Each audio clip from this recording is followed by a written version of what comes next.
काय म्हणाल परभणीत तुम्ही आता मसाजोगला भेट घेतली, बराच वेळ चर्चा केली. शेवटी कुटुंबाचं लय मोठं दुःख आहे. ऐकायला सुद्धा अंग थरथर कापतं.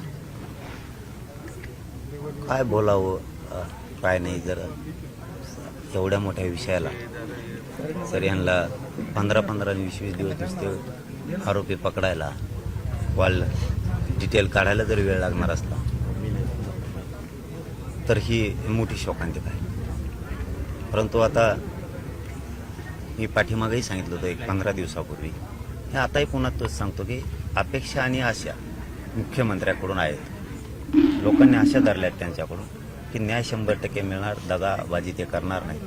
या कुटुंबाने जे दुःख भोगलंय, जे आज त्यांच्या लेकीच्या डोळ्यात पाणी, खूप दुःखी आहेत. कारण इतकी निर्गुण खून हा झाला आहे. याला जर न्याय मिळत नसला तर लोकांनी मुख्यमंत्र्याकडून अपेक्षा नाही करायची तर कोणाकडून करायची.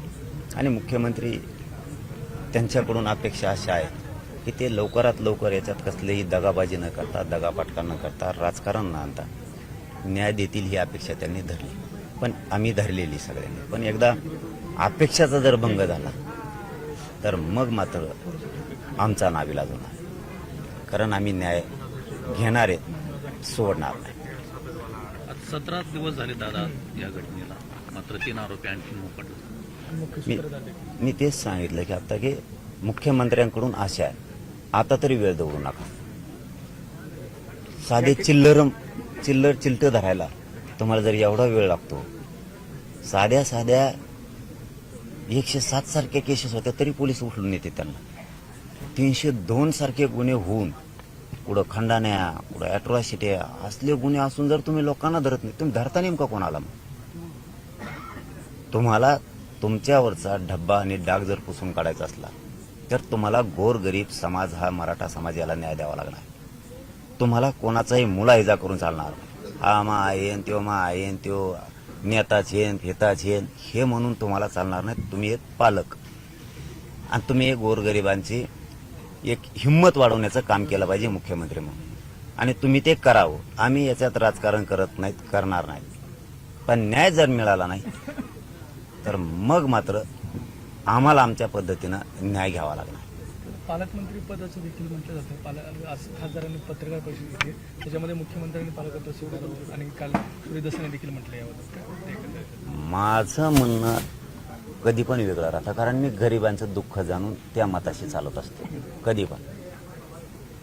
तुम्ही आम्हाला जे आरोपी आहेत ते लवकर पकडून पाहिजेत.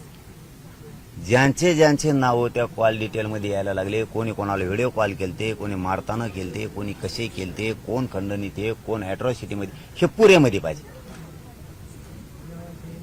ते कुणी होय, कोणाकडं ठुई, आम्हाला समाजाला न्याय पाहिजे. संतोष भैया, आज ते लेकरू, त्यांची मुलगी साद घालते लोकांना, हाग देते तर माझ्या बापाला न्याय द्या. तुम्ही जर ते ऐकत नसाल, तुम्हाला जर जाणीवच नसेल एका लेकीची, लाडकी बहीण म्हणायचं, आणि त्या लाडक्या बहिणीची किंवा त्या जनतेतल्या एका लेकीची जर तुम्हाला जाण नसेल तर न्याय कुठला द्यायला निघालात? न्याय कुठला द्यायला निघालात? तुम्हाला तुमच्याकडून न्यायाची अपेक्षा आहे, अन्याय मात्र पाहिजे. आणि हे देतील अशी आशा अपेक्षा धरलेली. ज्या दिवशी अशा अपेक्षा सुटणार आहे त्या दिवशी न्याय आम्ही घेणार आहे. या प्रकरणाचा जो तपास आहे सीआयडीकडे गेलेला आहे आणि जिल्ह्याचे एसपी सुद्धा बदललेले आहेत. मग कसं बघतो सर प्रकरण? कुठलाही दबावाला बळी न पडता त्यांनी तपास करायचा. याच्यातलं हे प्रचंड मोठं रॅकेट आहे. आता असं उघडं पडायला लागलंय. या जिल्ह्यात प्रचंड मोठं रॅकेट आहे. आता एक बाहेर पडायला. 10 वर्षाचं, 5 वर्षाचं, कुणी म्हणतं मग जमीन हडपिली. मी आता एक मॅटर ऐकलं, त्यांच्यात कोणाचं मामाचं का कोणाचं, ते बाहेर निघलंय. एक पाटोद्यातलं निघलंय. अनेक शहरातले मॅटर आता बाहेर, लोक बाहेर आता बोलते झाले. लोकांवरची दहशत उठून घेणं खूप गरजेचं आहे लोकांनी. स्वतःहून पुढे येऊन एसपींना आणि यांना सांगणं गरजेचं आहे की माझ्यावरती 2 वर्षापूर्वी 3 वर्षापूर्वी 5 वर्षापूर्वी अमुक अमुक प्रकरण झालं होतं. न्याय सगळ्याला भेटणारे आता उठाव झालाय, कारण यांनी आमच्या संतोष भाईचा जीव घेतला. त्यामुळे लोकांनी आता दबून राहता कामा नये.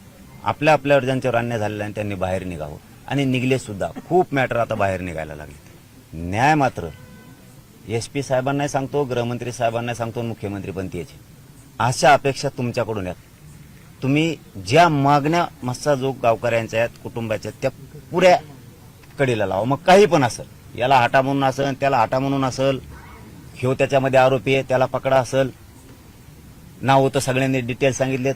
वेळ आली तर आम्ही नाव बी घेऊ आणि कचका पण दाखवू. मग जोपर्यंत मुख्यमंत्र्यांकडून अशी अपेक्षा आहे तोपर्यंत मुख्यमंत्र्यावर सोपू. त्यांनी मात्र या कुटुंबाला न्याय द्यावा. न्याय आम्ही घेणार आहे, सोडणार नाही. मोर्चाबाबत काय सांगा, स्वरूप कसं असेल आणि तुम्ही कसं सहभागी होत आहे? आम्ही नागरिक आहे ना बाबा, जनतेच्या वतीनं तो मोर्चा आहे बीड जिल्ह्याचा.